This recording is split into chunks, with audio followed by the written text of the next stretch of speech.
SMT Nation, we are back. Nation, in today's video, we're going to take a look at what T-Mobile is doing in response to the storms out west on the Pacific coast. And this press release here from stocktitan.net has some things for us. Let's take a look at some of these things here. All right, T-Mobile has activated emergency response measures following a severe windstorm in the Pacific Northwest that caused widespread damage and power outages in Washington state. All right, so let's take a look at what they've done here. The negative here, service disruptions in multiple Seattle area locations due to storm damage. All right, the severity of it's pretty bad.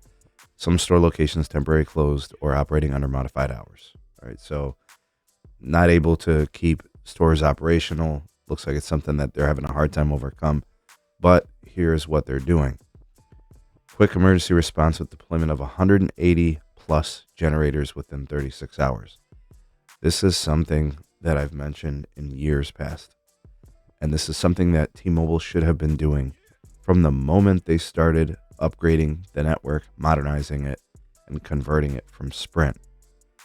They had to address the generator issue.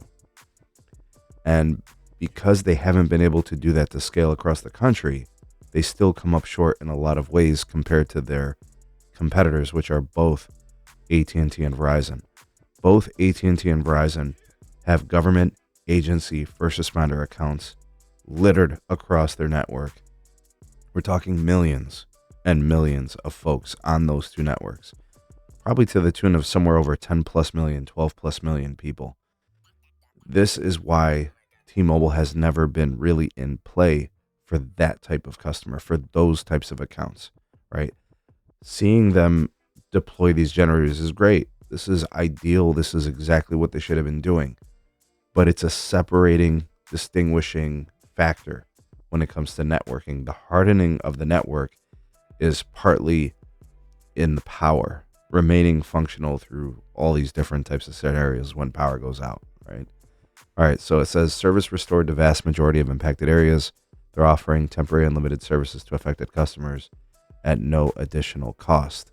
So they've got Wi-Fi, they've got charging stations, they've got concessions, they've got an emergency response channel for first responders, and they're deploying probably some like colts and cows, cells on wheels to kind of support as tower sites go down and maybe are damaged, don't have power, whatever the case may be. But these are the types of things it takes. You know, you can bet your bottom dollar, and I'll see if I can find a follow-up story here for Verizon and AT&T, that those two networks are doing these same things, but those two networks probably have permanent power assets in a lot of these cases. I'm not going to say all, but generally speaking, there's a reason why those networks have been viewed as first responder networks, and why T-Mobile would like to be a first responder network, right? With what is it called? I forget what they called it even. But that was the big push several weeks back. But that's what it's going to take, And this is a good opportunity for T-Mobile to flex, right? And hopefully the generators are permanent as they kind of install them, right? The temporary stuff's cool, but it's like, it's not the kind of thing you want to be dealing with at the emergency. They're like deposits in a bank. You need them done beforehand and have them ready to deploy and utilize at the time they're needed. Quick little hitter. Good things from T-Mobile. Hopefully these generators become a mainstay and a staple across the network, across the country. It's really the only way to do this. And I know they have aspirations to be a first responder network. That's what it's going to take. But good stuff from T-Mobile for sure. Comment down below. Let me know what you guys think about all this. Drop me a line. You are the voice of the people, the SMT Nation. Let your voice be heard.